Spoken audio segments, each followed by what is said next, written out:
Madame, Monsieur, bonjour. Bienvenue à la revue des grandes unes de ce jeudi. Allons directement en kiosque avec la revue de presse. Démarrant par le quotidien Le Messager qui met en sa une législative et municipale. René Sadi veut museler la presse. À la veille de l'ouverture de la campagne électorale, le gouvernement démontre une volonté inquiétante de contrôler l'information pendant le double scrutin du 9 février. Écrit le journal.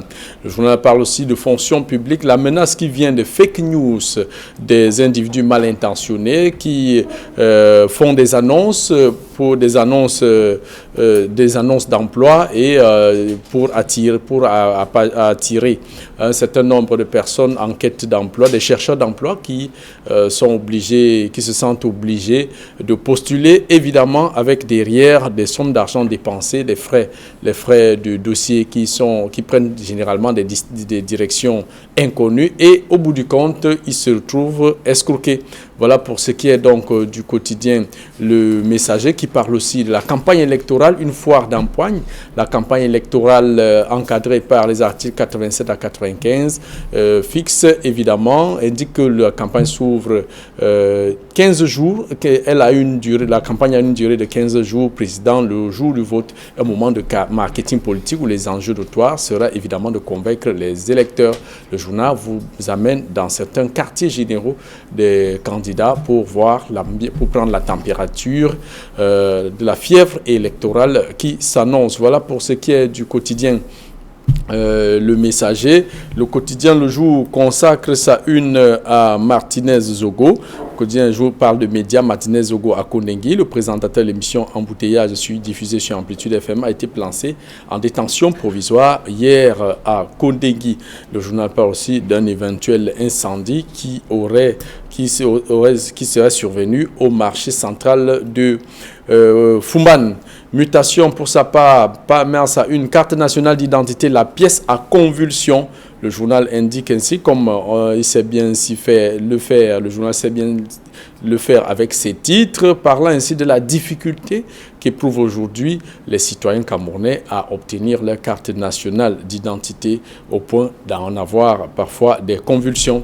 Puis le journal Info Matin met à sa une dernière heure Martinez Zogo à Kondengui, revenant ainsi sur l'animateur d'Amplitude FM qui a été placé en détention provisoire, évidemment pour avoir insulté ou alors pour outrage à haute personnalité. Le journal parle aussi de l'opération épervier à Tangana Mebara aux urgences de l'hôpital central. L'ex-GPR est dans un état critique et est interné depuis samedi, où il rejoignant ainsi l'ancien ministre de la Santé, Urbain Olangue Naona, et l'ex-directeur général de la CRTV, évidemment, le professeur Gervais Mondosé. Le journal Le Quotidien L'économie parle de développement. Ces freins à la compétitivité au Cameroun, ils ont été énumérés dans la conférence annuelle du ministère de l'économie, de la planification, de l'aménagement du territoire le 21 janvier dernier. Et puis le journal parle, de même que le journal parle de consommation, la flambée des prix pour certains produits de grande consommation sur le marché. Le quotidien Cameroun Tribune parle de campagne électorale avant match des médias dans les organes de presse écrits et audiovisuels. Des aménagements spéciaux ont été effectués pour faire vivre le déroulement du processus électoral à travers débats, campagnes, comptes rendus. De même que le journal Tribune d'Afrique parle de la direction générale du GICAM et la direction générale des impôts. La rupture, le mariage de raison qui existait entre le patronat camerounais et la direction générale des impôts vient de prendre un violent coup de froid. Dans une lettre adressée au chef de l'État, Célestin Tawamba, président du GICAM, demande le limogeage pur et simple de Modeste Mopa Fatouin, directeur général des impôts. Et Faustin Djikam de dire c'est chaud devant, un peu comme de façon triviale. Voilà pour ce qui est du journal Tribune de l'Est. Évidemment, le quotidien, la Nouvelle Expression qui consacre sa une au climat des affaires. Le GICAM désavoue le directeur général des impôts, faute de parler directement au président de la République, exaspéré par les tracasseries dont les entreprises camerounaises sont victimes. Le groupement interpatronal du Cameroun s'est résolu à adresser au chef de l'État une correspondance qui indique la rupture consommée des relations entre le directeur général des impôts et les entreprises camerounaises, une grande première dans la vie de ce groupement du patronat camerounais. Finances publiques, le règne de la dilapidation, la liste des bénéficiaires frauduleux frauduleux vient d'être rendu public par le ministère des Finances. Ceux-ci touchaient gratuitement l'argent public sans pouvoir être en possession des éléments qui leur permettent de le mériter.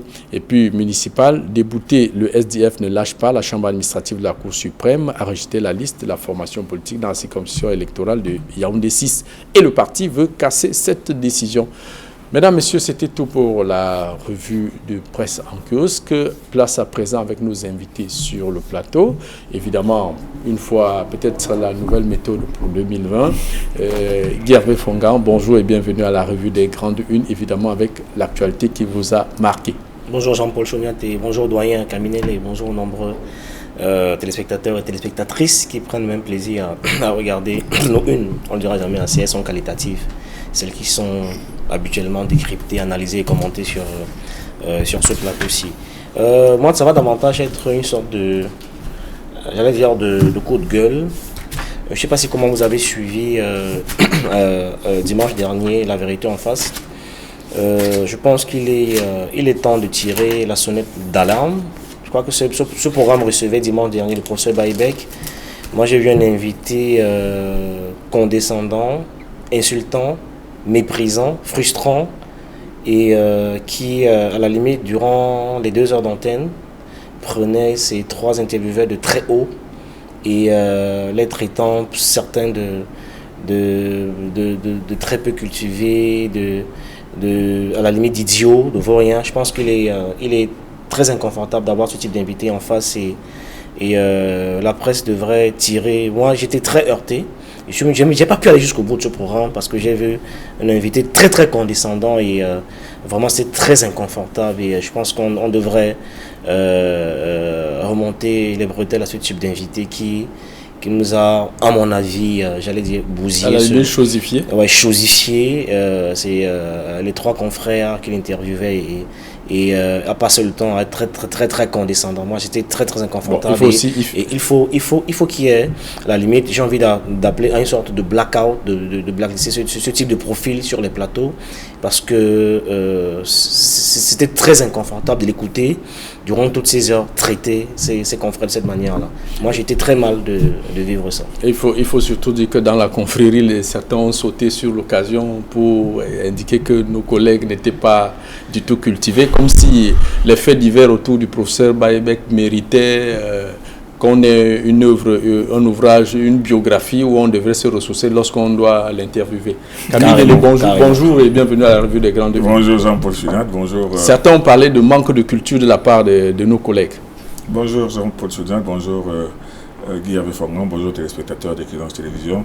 Guy Hervé Fongan m'a précédé effectivement cette interview qui m'a aussi péniblement choqué. Et je dois dire que, je me réserve de qualifier les propos et l'attitude du professeur Baïbek, mais je me dis tout simplement que le grand public a pu juger et jauger et comprendre que tout ce qui brille n'est pas or. On salue surtout l'attitude de nos collègues qui sont restés assez froids, calmes, de marbre sans s'emporter ou encore prendre un coin moral. Ils ont continué leur émission jusqu'à la bourre. Ils sont restés très polis, très professionnels. Alors, ouvrons donc cette revue des Grandes Unes, Camille Nélé, avec ce titre du quotidien Le Messager. Évidemment, quand la presse est touchée, il est de notre bon droit de commencer par là. René Sadi veut museler la presse, c'est bien le titre du quotidien Le Messager. Camille Nélé, le journal, cite un certain nombre de faits indiquant que la sortie du ministre il y a quelques jours vise véritablement à contrôler ou alors imposer une ligne de conduite aux médias durant la couverture certainement des élections, on va dire avant, pendant et après les élections. Camille Nélé. Jean-Paul Choniat, j'ai l'impression que l'avènement des réseaux sociaux avec cette sorte de liberté sans limite que l'on enregistre, qu'on y enregistre, fait que le journalisme lui-même camerounais commence à prendre vraiment à prendre haut. Parce que quand M. René Sadi, dans son discours, demandait aux journalistes non seulement de respecter l'éthique, de s'en tenir aux faits et surtout d'être responsable, parce que c'est ça l'élément fondamental, la responsabilité du journaliste. Cette responsabilité qui fait que le journaliste ne doit pas penser être autorisé à dire ce qu'il veut parce qu'il est journaliste et parce qu'il pense qu'il est au-dessus et de la loi et des poursuites. Donc moi je pense que la lecture que j'ai faite du discours du ministre Sadi, c'était de faire comprendre aux journalistes, aux professionnels de la presse, que voilà les élections qui arrivent, la presse est libre au Cameroun, et tout le monde le sait. Il a cité le nombre de journaux, le nombre de radios, le nombre de télévisions et le nombre de professionnels, aussi bien de la publicité et tout le reste. Mais seulement, il a dit que avec les élections, les journalistes ont souvent la possibilité d'enflammer les esprits. Ils ont la possibilité de multiplier et de manipuler même. Et c'est à cet effet souvent avec l'approche, souvent lors de la proclamation des résultats, et même avant, et même après surtout. Donc c'est pour cela que le ministre Sadi en a surtout appelé à leur responsabilité. Et moi je pense que la responsabilité, c'est la qualité que l'on agite le moins souvent à l'attention de ces journalistes qui pensent qu'ils sont tout permis, qui pensent qu'ils ont tous les droits et que les autres n'en ont aucun. Donc moi je pense que je ne vois rien de mal dans cette interpellation du ministre de la Communication encore. Moi je ne vois pas comment il veut museler la presse, parce que je ne sais pas ce qu'on appelle museler la presse, une presse comme celle du Cameroun qui est libre, qui est tellement libre que moi, il y a des moments où on se demande si elle n'en est pas folle. Donc ce titre du Messager, moi me laisse surtout un sentiment de perplexité, et quand on le lit, on le voit comment certains professionnels interviewés dans le cadre de cet article disent que oui, tel journaliste a été condamné, oui, tel journaliste a été condamné. Est-ce que le journaliste est au-dessus de la loi?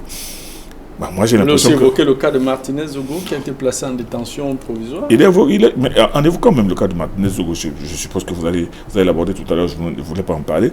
Il faut dire que quand on l'a arrêté, on a vu à la première page de certains journaux libérer Martinez Zogo, comme il y a 10 ou 15 ans. En tout cas, on en reviendra à Camille Nélé. Il en a parlé, mais il a aussi parlé de Bobio Koné, il a aussi parlé d'autres journalistes, parce que le journaliste peut commettre des fautes.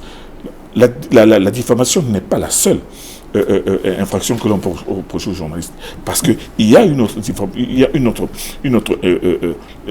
délit encore plus grave qu'on appelle la propagation de fausses nouvelles, qui lui prévoit des peines extrêmement lourdes, parce qu'un journaliste qui dit des choses qui ne sont pas vraies et dont il ne peut pas apporter la preuve et qui ne sont jamais passées, il propage de fausses nouvelles, des nouvelles qui sont susceptibles de secouer les personnes, les familles et tout le reste. Et ça, ce délit-là, il est grave, et beaucoup de journalistes ne savent même pas qu'ils sont capables, ils sont susceptibles d'être poursuivis pour propagation de fausses nouvelles dans leurs journaux, dans les actes qu'ils posent tous les jours. Donc, je pense que le ministre de la Communication, dans un discours assez tranquille, dans son style que l'on connaît, il n'a fait que demander aux uns aux autres de faire très très attention, que les élections sont une période très très sensible, et c'est ainsi qu'il en a appelé à la responsabilité des journalistes.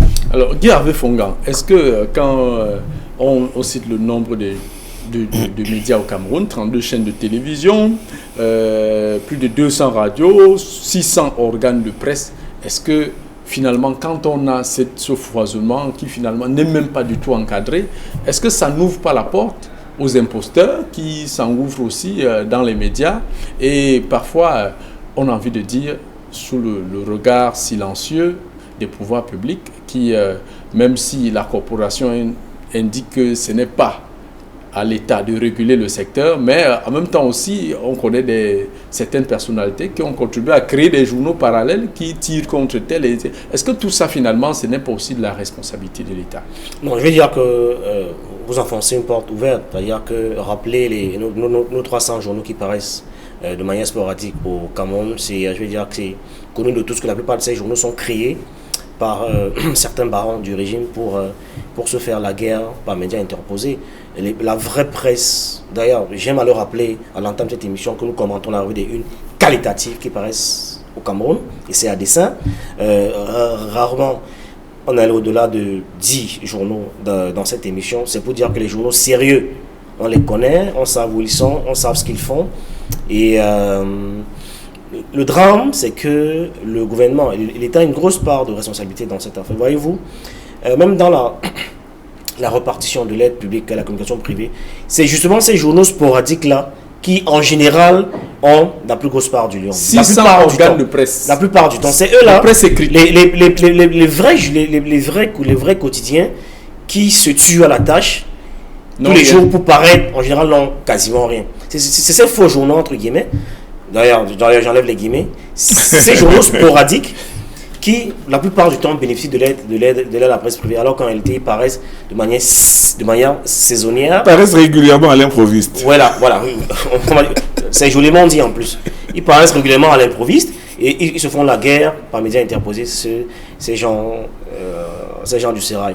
Donc, nous brandir le chiffre des journaux qui paraissent au Cameroun comme une expression de la liberté est une hérésie qui ne peut plus nous tromper à ce siècle-ci. Donc il faut arrêter ce type de mascarade, ce type d'esbrouf, parce que ces journaux sont créés par eux-mêmes, parce que avec ces journaux, ils sont la guerre par médias interposés. Et l'autre chose qu'il faut rappeler, c'est qu'aujourd'hui, j'ai envie de dire aux messagers que c'est au XXIe siècle qu'il est totalement surréaliste de penser pouvoir museler la presse. Ce n'est plus possible aujourd'hui. Parce qu'avec la démultiplication des canaux d'information, penser museler la presse, encore que je dis la presse avec grand P, aujourd'hui, c'est une grosse illusion de croire qu'on peut museler la presse. Ce n'est plus possible aujourd'hui. Parce qu'on peut très bien passer l'information par divers canaux aujourd'hui, au-delà des médias traditionnels. Donc, c'est un peu fort de café, mais c'est totalement inapproprié de croire aujourd'hui qu'on peut mesurer la presse. Ce n'est plus possible aujourd'hui. Guy Fonga, c'est quand même la réalité aussi sur le terrain. Il y a des actes qui sont pris pour, comme le journal l'indique, pour réduire au silence. Les méthodes ne manquent pas. Et donc, Camille Nélé, s'agissant de cette accusation contre la presse, est-ce que le plus souvent, quand c'est sur des faits fondés, ou alors des actes posés par certains pontes du régime, ou alors des faits avérés, rarement on voit les autorités sortir et reconnaître qu'évidemment sur ce coup-là, la presse a quand même eu raison, Camille.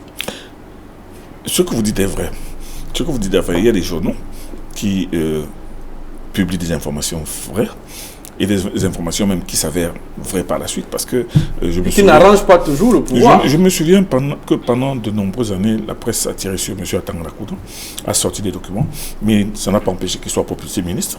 Ça a continué, et jusqu'à ce qu'un jour le ciel lui tombe sur la tête. Et il n'est pas le seul. La presse a souvent... qu'on avait demandé les preuves à l'époque. Non, on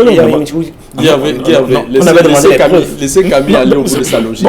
On avait demandé les preuves, mais des preuves avaient été brandies. Il y avait plein de facsimilés qui étaient publiés dans les journaux. Mais ce que je voulais dire, c'est que vous savez que la presse elle-même aussi, elle est le vecteur des règlements de compte, parce que vous savez très bien que quelqu'un qui sait très bien que tel directeur général, tel ministre lui a causé du tort, ou bien il n'en veut pas, ou bien il a décidé à le descendre, il trouve tous les moyens pour obtenir toutes sortes de documents capables de l'enfoncer, et il les balance dans la presse, parce que je doute fort que ces journalistes qui balancent parfois des facsimilés extrêmement confidentiels les aient obtenus en allant fouiner avec une loupe dans le bureau de ces directeurs. C'est toujours Bien entendu, c'est toujours ce système de règlement de compte.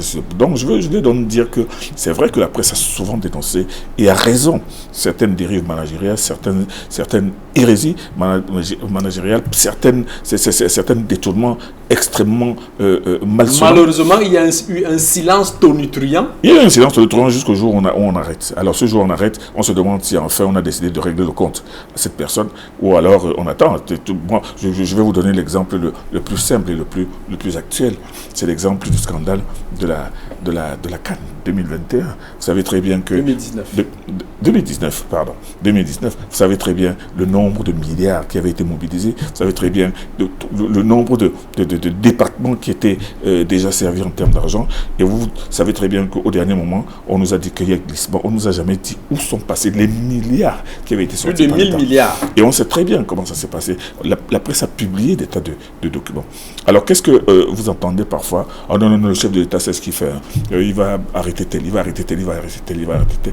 Mais tu veux-il que ces personnes sont là? Et les causes justement de ce glissement, elles Elle reste toujours là, permanente. On sait pourquoi il y a eu ce glissement, mais on n'a jamais arrêté personne, on n'a jamais demandé de compte à personne. Donc, la presse, elle joue parfois son rôle. Elle joue d'ailleurs essentiellement son rôle. Et comme l'a dit Guy Hervé Fongan, on ne peut plus arrêter, on ne peut pas museler la presse aujourd'hui. Il y a tellement de canaux aujourd'hui qui font que même si une information ne paraît pas dans tel journal, elle peut pas aller dans tel autre. Elle peut même venir de l'étranger, vous tomber sur la tête comme la pluie. Donc,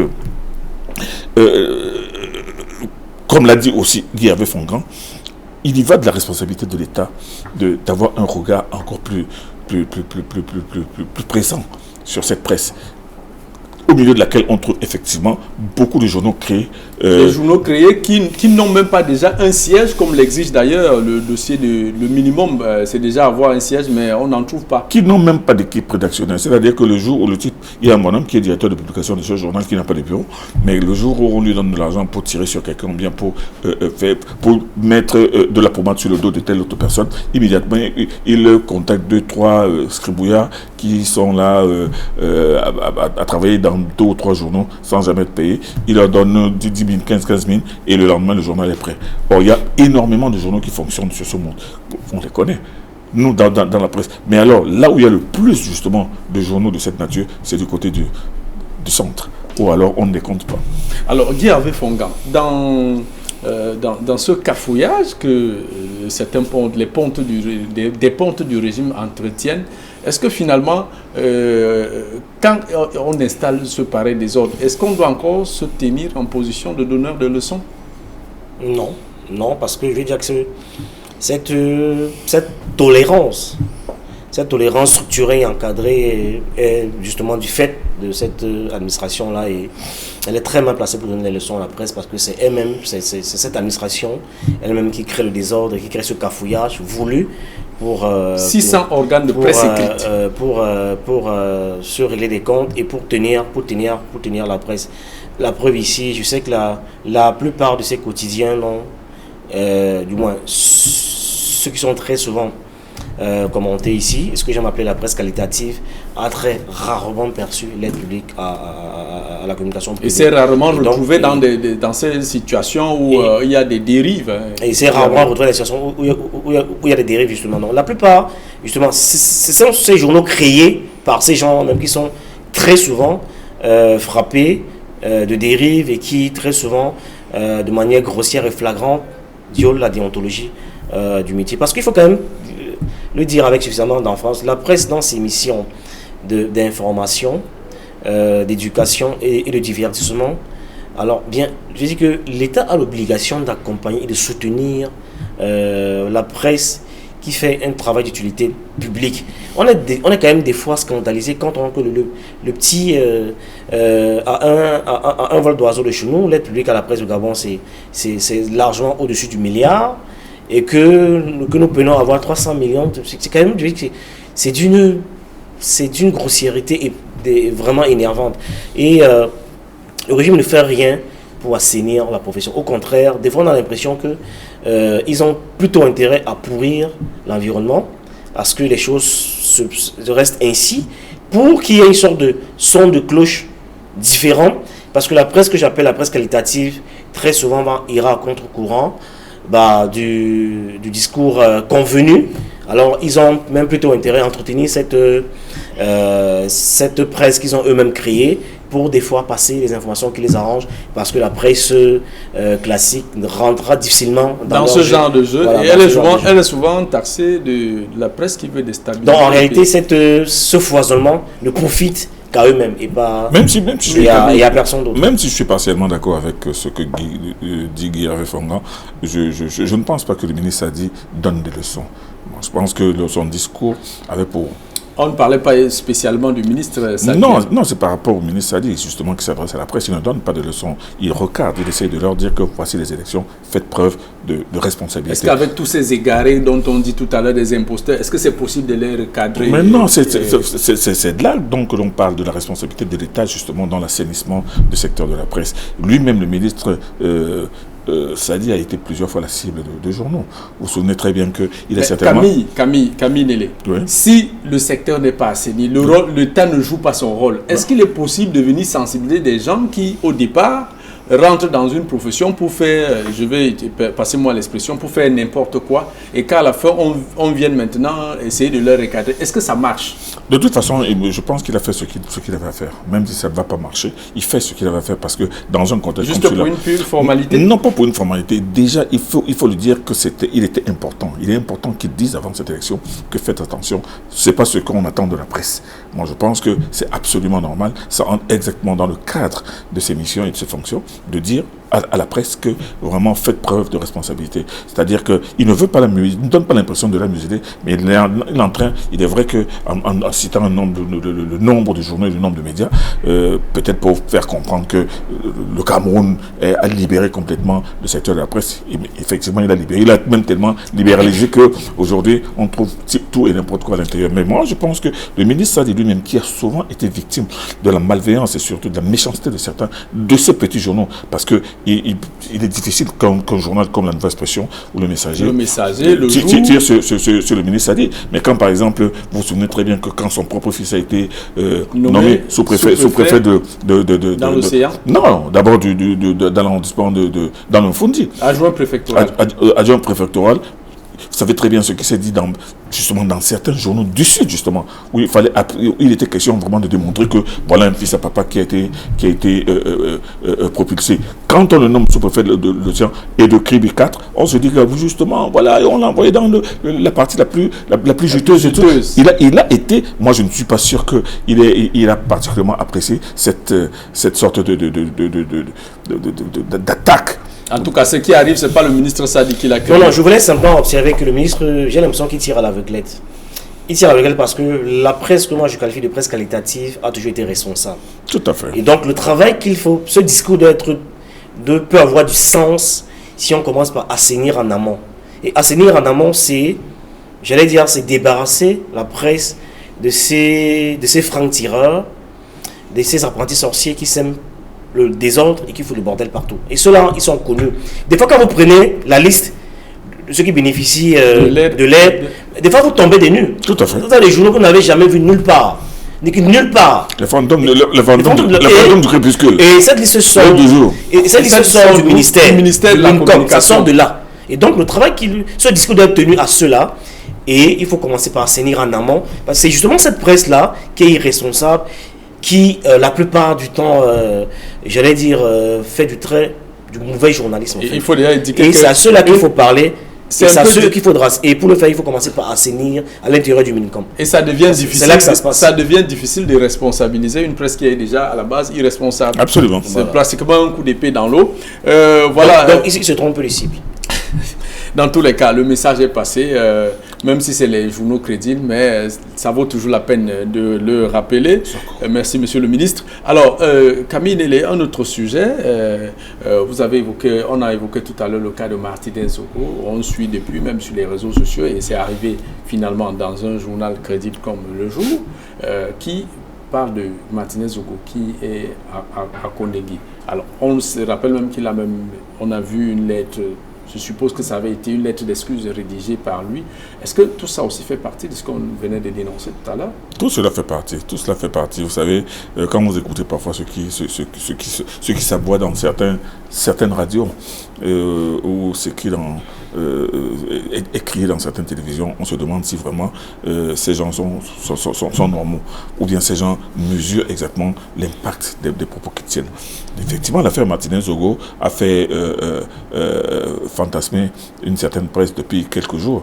Oui, Martinez Zogo arrêté, libérer Martinez Zogo, libérer le journaliste, la presse est en train d'être muselée, tout ça.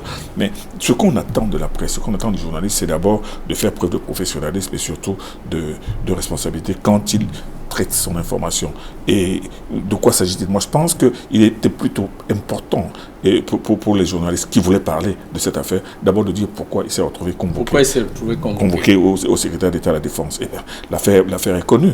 Il s'agit de propos assez malsonnants, discourtois et très graves à l'endroit de l'épouse du ministre directeur du cabinet civil de la présidence de la République qui n'a pas digéré cela et qui a touché les services compétents et qui ont interpellé pour pas seulement pour outrage à la personnalité, mais pour propagation de fausses nouvelles.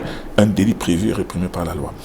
C'est quand il s'est retrouvé à l'intérieur, quand il a compris la gravité des faits, que on a pu voir certainement cette lettre dans laquelle on a demandé au ministre de pardonner son fils qui s'est égaré, tout ça. On ne s'égare pas quand on parle de personnalité. À quel âge? À quel âge? Donc, moi, je pense que c'est une histoire où on a un journaliste est allé au-delà de ses missions et maintenant il est en train de subir les foudres de la justice. Maintenant, il est à Koningui. Ce n'est pas en placardant de libérer Martinez Zogo à l'un des journaux qui va résoudre le problème. Non, moi je pense qu'on devrait plutôt faire comprendre aux journalistes que ce qui lui arrive est très grave et que d'autres devraient éviter de tomber dans le même travers. Mais que les journalistes n'ont pas un passe-droit où ils doivent... Ils ne sont pas, au-dessus de la loi. Non, mais je ne pense pas que Martinez Zogo soit allé au-delà de ses responsabilités ou alors de ses missions. Parce que voyez-vous, la presse a aussi pour rôle de dénoncer. Et, sauf que pour le faire, il faut être capable d'apporter la preuve de ce qu'on dit. Il y a des journaux qui ont bâti leur réputation sur... Et surtout dans un langage très correct. Très correct. Il y a beaucoup de journaux qui ont bâti leur réputation justement sur cette capacité qu'ils ont à lever des lièvres et à dénoncer un certain nombre de choses. On connaît tous Wikileaks, on connaît tous le Canard enchaîné, etc. C'est quand même des organes qui ont bâti leur réputation sur leur capacité à dénoncer... et qui ont suivi aussi de multiples procès tout le long de la carrière. Donc ce n'est pas... Qui ont pu s'en sortir. Qui ont souvent aussi été condamnés. Parce qu'ils ont apporté la preuve de ce qu'ils disaient. Donc je veux dire qu'il n'est pas totalement incompatible pour la presse de dénoncer. C'est même dans son rôle de dénoncer. Sauf qu'il faut en apporter la preuve. Mais j'ai envie de dire que ce qui se passe avec le cas de Martinez, je pense que c'est un... Si vous avez été à Yaoundé, vous allez voir qu'il y a une manière, il y a une culture de la radio qui n'a rien à voir avec la manière de faire la radio à Douala, par exemple. Parce que la vérité, c'est un très mauvais héritage de Jupon et Mingalon. Un très mauvais héritage qui a laissé une mauvaise habitude de faire la radio et la presse à Yaoundé. Et en général, c'est même une tendance lourde là-bas. C'est-à-dire que vous avez des gens qui vous prennent 2 heures d'antenne, qui passent le temps à insulter les gens, en fait, tout type de dénonciation. Et comme le public aime bien, ça, tout type de dénonciation calomnieuse, etc. Et je veux dire qu'il y a on excelle dans cette manière de faire de la radio. Donc, et puis j'aime souvent dire qu'en réalité, pour ma part, on est avec 2 radios. Bon, peut-être que on ne fera pas de publicité, mais il y a 2 radios qui malheureusement aujourd'hui, il y a une qui a brûlé, il y a une qui a fermé. Donc pour moi, c'était les seules vraies radios qui faisaient vraiment la radio à Yaoundé, de l'information pure, qui n'était pas dans les dénonciations, la calomnie, les insultes. C'est ce qui marche à Yaoundé. Quand on essaye de faire la preuve, ceux qui sont à Yaoundé ont essayé de faire différemment, ils ont fermé la preuve. Ils n'ont pas pu tenir la route parce qu'ils ne faisaient pas comme les autres, parce que le public de Yaoundé est habitué au scandale. Oui, au scandale, ils aiment ça. Donc, quand on fait autrement, ça ne marche pas. La preuve, les 2 radios qui ont essayé de faire autrement aujourd'hui ont mis la clé sur le paillasson. Et c'est un très mauvais héritage, parce que c'est à l'époque, si vous écoutiez, d'ailleurs, il n'a pas changé. Coup franc, c'était essentiellement ce qu'il faisait. J'ai été heureux encore que l'autre jour, Constant Mari lui a rappelé ça, que mais attends, mais il faut arrêter. Vous voyez que même RFI n'a pas changé. Il a continué à raconter des faits dans la vie prospérer dans ce type dans ce type de choses. Et j'ai été heureux de savoir que le vice-président de la CAF l'a rappelé l'autre jour à l'autre, mais il faut arrêter ce type de journalisme, de parler de ce que, avec autant d'aisance, avec autant de conviction, alors qu'en réalité vous n'avez pas la maîtrise de ce que moi j'ai. Lui, il sortait d'ici, il a dit des choses vues et entendues, alors qu'en face il y avait quelqu'un de lui qui l'a raconté. Non, je veux dire que il n'est même pas venu au Cameroun. Il n'est même pas depuis très longtemps. Donc il y a ce mauvais héritage là, il y a excelle malheureusement dans cette façon de faire la radio. Pour sortir, il y a un autre sujet, on va parler des fake news comme nouvelle astuce des arnaqueurs.